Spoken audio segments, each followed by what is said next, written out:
भगवद गीता अध्याय 1 श्लोक 41। अधर्माभिभावात् कृष्ण प्रदुष्यन्ति कुल स्त्रियः स्त्रीषु दुष्टासु वार्ष्णेय जायते वर्णिंकरः। अनुवाद। हे कृष्ण, जब अधर्म बढ़ता है तो कुल की स्त्रियां दूषित हो जाती हैं और स्त्रियों के दूषित होने पर वर्णसंकर वंशों का मिश्रण उत्पन्न होता है। भावार्थ। अर्जुन यहाँ उस समय की सामाजिक व्यवस्था के संदर्भ में चिंतित हैं। उनका कहना है, जब धर्म का पतन होता है तो परिवार की संरचना कमजोर होती है। स्त्रियां उस युग में परिवार और संस्कारों की धुरी मानी जाती थीं। यदि परिवार टूटता है तो आने वाली पीढ़ियों के संस्कार और पहचान भी प्रभावित होती है। जब समाज में नैतिकता घटती है तो अगली पीढ़ी पर उसका गहरा असर पड़ता है। ये श्लोक उस युग की सामाजिक संरचना को दर्शाता है जहां परिवार और संस्कार को समाज की नींव माना गया। जीवन से जुड़ा उदाहरण। आज भी जब परिवारों में मूल्यों का ह्रास होता है तो बच्चों के संस्कार और जीवन दृष्टि प्रभावित होते हैं। यदि समाज में नैतिक शिक्षा कम हो जाए तो आने वाली पीढ़ी दिशाहीन हो सकती है। किसी भी राष्ट्र की शक्ति उसकी संस्कृति और परिवार व्यवस्था में होती है। भगवद गीता अध्याय 1 श्लोक 42। संकरो नरकायव कुलज्ञाना कुलस्य च पतन्ति पितरो ह्येषा लुप्तपिण्डकक्रियाः। अनुवाद। ऐसा वर्णसंकर वंश विकृति कुलघातियों और उनके कुल को नरक में ले जाता है, और जिनके कुल धर्म नष्ट हो जाते हैं उनके पितरों को भी पिंड और जल की क्रिया न मिलने से पतन होता है। भावार्थ। अर्जुन आगे कहते हैं, जब कुल धर्म नष्ट हो जाते हैं तो केवल वर्तमान पीढ़ी ही नहीं, पूर्वजों का सम्मान और परंपरा भी समाप्त हो जाती है। उस समय पिंडदान और श्राद्ध जैसी क्रियाएं पूर्वजों के प्रति कर्तव्य मानी जाती थीं। यदि परिवार ही न रहे तो ये परंपरा भी समाप्त हो जाएगी। जब समाज अपने मूल धर्म और परंपरा को भूल जाता है तो वह अपनी जड़ों से कट जाता है। अर्जुन की चिंता केवल युद्ध तक सीमित नहीं बल्कि आने वाली पीढ़ियों और पूर्वजों तक फैली हुई है। जीवन से जुड़ा उदाहरण। जब परिवारों में परंपराएं, संस्कार और बुजुर्गों का सम्मान कम हो जाता है तो नई पीढ़ी अपनी पहचान खोने लगती है। यदि हम अपनी जड़ों को भूल जाएं तो समाज का संतुलन बिगड़ सकता है। परंपरा केवल रीति रिवाज नहीं बल्कि पहचान और मूल्यों की धरोहर होती है। भगवद गीता अध्याय 1 श्लोक 43। दोषरतः कुलज्ञाना वर्णिंकरकारक्यः उत्साद्यन्ते जातिधर्माः कुलधर्माश्च शाश्वताः। अनुवाद। इन दोषों के कारण जो कुलनाश और वर्णसंकर को उत्पन्न करते हैं, सनातन जाति धर्म और कुल धर्म नष्ट हो जाते हैं। भावार्थ। अर्जुन का भय अब और स्पष्ट हो जाता है। वे कहते हैं, जब कुल का नाश होता है और सामाजिक संतुलन बिगड़ता है तो परंपरागत धर्म और संस्कार भी समाप्त हो जाते हैं। ये केवल एक युद्ध का परिणाम नहीं होगा बल्कि सामाजिक व्यवस्था का विघटन होगा। अर्जुन का मन युद्ध के परिणामों की कल्पना से व्याकुल है। जब किसी समाज की नैतिक नींव हिलती है तो उसके मूल्य और पहचान भी कमजोर पड़ जाते हैं। ये श्लोक दिखाता है कि अर्जुन केवल व्यक्तिगत हानि नहीं बल्कि सामाजिक पतन की आशंका से भी चिंतित हैं। जीवन से जुड़ा उदाहरण। यदि किसी समाज में शिक्षा, नैतिकता और पारिवारिक संस्कार कमजोर पड़ जाएं, तो धीरे धीरे अपराध, असंतुलन और अव्यवस्था बढ़ने लगती है।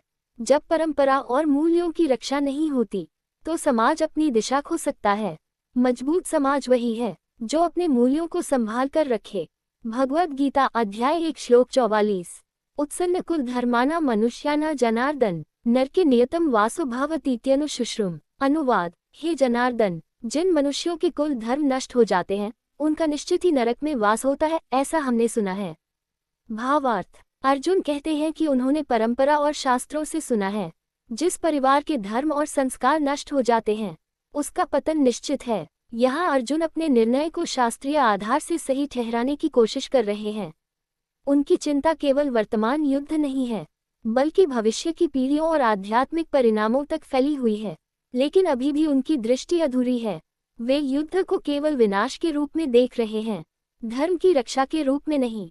जब मन भय से भरा हो तो हम अपने तर्कों को भी उसी दिशा में मोड़ लेते हैं। जीवन से जुड़ा उदाहरण। कभी कभी हम किसी कार्य से इसलिए पीछे हट जाते हैं क्योंकि हमें उसके संभावित नकारात्मक परिणामों का डर होता है। हम कहते हैं, लोग क्या कहेंगे या आगे क्या होगा। लेकिन हर परिवर्तन विनाश नहीं होता। कभी कभी वह नई व्यवस्था की शुरुआत भी होता है। निर्णय केवल भय पर आधारित नहीं होना चाहिए बल्कि सत्य और कर्तव्य पर आधारित होना चाहिए। भगवद गीता अध्याय 1 श्लोक 45। अहो बत महत्पापन कर्तुन व्यवस्थिता वयम् यद्राज्य सुखलोभिन हन्तुं स्वजन्मुद्यता। अनुवाद, हाय, हम लोग कितना बड़ा पाप करने के लिए तैयार हो गए हैं, जो राज्य और सुख के लोभ से अपने ही स्वजनों को मारने के लिए उद्यत हो रहे हैं। भावार्थ, अब अर्जुन स्वयं को दोष देने लगते हैं। वे कहते हैं, हम राज्य और सुख के लोभ में आकर कितना बड़ा पाप करने जा रहे हैं। यहाँ अर्जुन की आत्मग्लानि स्पष्ट दिखाई देती है। उन्हें लगता है कि युद्ध का कारण लोभ है, जबकि वास्तविक कारण धर्म की स्थापना है। जब मन भ्रमित होता है तो व्यक्ति स्वयं को ही दोषी मानने लगता है। अर्जुन की करुणा और मोह अब अपराधबोध में बदल रहे हैं। जीवन से जुड़ा उदाहरण, कई बार जब हम किसी कठिन निर्णय के सामने होते हैं तो हम स्वयं को ही गलत ठहराने लगते हैं। जैसे किसी अन्याय के विरुद्ध आवाज उठाने से पहले सोचते हैं, कहीं मैं ही गलत तो नहीं। लेकिन हर कठोर निर्णय लोभ से प्रेरित नहीं होता, कभी कभी वह धर्म और न्याय के लिए भी होता है। अपराध बोध और करुणा में अंतर समझना जरूरी है। भगवद गीता अध्याय 1 श्लोक 46। यदि मां प्रतिकारं शस्त्रं शस्त्रपाण्यः धार्तराष्ट्रारणे हन्युस्तन्मे क्षेमतर भवेत्। अनुवाद, यदि शस्त्रधारी धृतराष्ट्र के पुत्र मुझे युद्ध भूमि में निहत्थे और बिना प्रतिकार के मार दे तो वह मेरे लिए अधिक कल्याणकारी होगा। भावार्थ, अर्जुन अब युद्ध से पूरी तरह पीछे हटने की मनस्थिति में है। वे कहते हैं, यदि मैं बिना शस्त्र उठाए मारा जाऊं तो भी वह बेहतर है, बजाय इसके कि मैं अपने स्वजनों को मारूं। यह उनकी करुणा की पराकाष्ठा है, लेकिन साथ ही कर्तव्य से पलायन की स्थिति भी है। जब भावनाएं अत्यधिक हावी हो जाती हैं तो वीर भी कमजोर पड़ जाता है। ये वही क्षण है जहां अर्जुन का मानसिक पतन पूर्ण हो जाता है, और यहीं से श्री कृष्ण के उपदेश की शुरुआत होती है। जीवन से जुड़ा उदाहरण, कभी कभी हम कठिन परिस्थिति से बचने के लिए पूरी तरह पीछे हट जाना चाहते हैं, जैसे किसी विवाद या जिम्मेदारी से डरकर कह देना, जो होगा देखा जाएगा, मैं कुछ नहीं करूंगा। लेकिन समस्या से भागना समाधान नहीं होता। सच्ची शक्ति कठिन परिस्थिति का सामना करने में है, न कि उससे भागने में। भगवद गीता अध्याय 1 श्लोक 47। संजय उवाच एवमुक्त्वार्जुनः संख्ये रथोपस्थोपाविशत् विसृज्य शस्त्र चापन शोकसंविघ्नमानसः। अनुवाद, संजय बोले, इस प्रकार कहकर अर्जुन युद्धभूमि में अपने रथ के पिछले भाग में बैठ गए और शोक से व्याकुल मन वाले होकर अपने बाण सहित धनुष को त्याग दिया। भावार्थ, यहाँ अध्याय 1 का समापन होता है। अर्जुन जो महान योद्धा थे, अब शोक और मोह से इतने व्याकुल हो चुके हैं कि उन्होंने अपना गांडीव धनुष रख दिया। ये केवल शारीरिक थकान नहीं थी, यह मानसिक और भावनात्मक टूटन थी। यही अर्जुन विषाद योग है। विषाद डिप्रेशन, भ्रम, दुविधा की अवस्था। लेकिन ध्यान देने योग्य बात यह है, यही विषाद आगे चलकर ज्ञान का कारण बनता है। कभी कभी जीवन में टूटना ही नई समझ की शुरुआत होता है।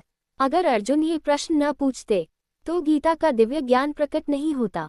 जीवन से जुड़ा उदाहरण, जब हम जीवन में पूरी तरह टूट जाते हैं, जब निर्णय लेने की क्षमता खो बैठते हैं, वही क्षण हमारे जीवन का टर्निंग पॉइंट बन सकता है, क्योंकि उसी समय हम मार्गदर्शन खोजते हैं और सच्चा ज्ञान स्वीकार करने के लिए तैयार होते हैं।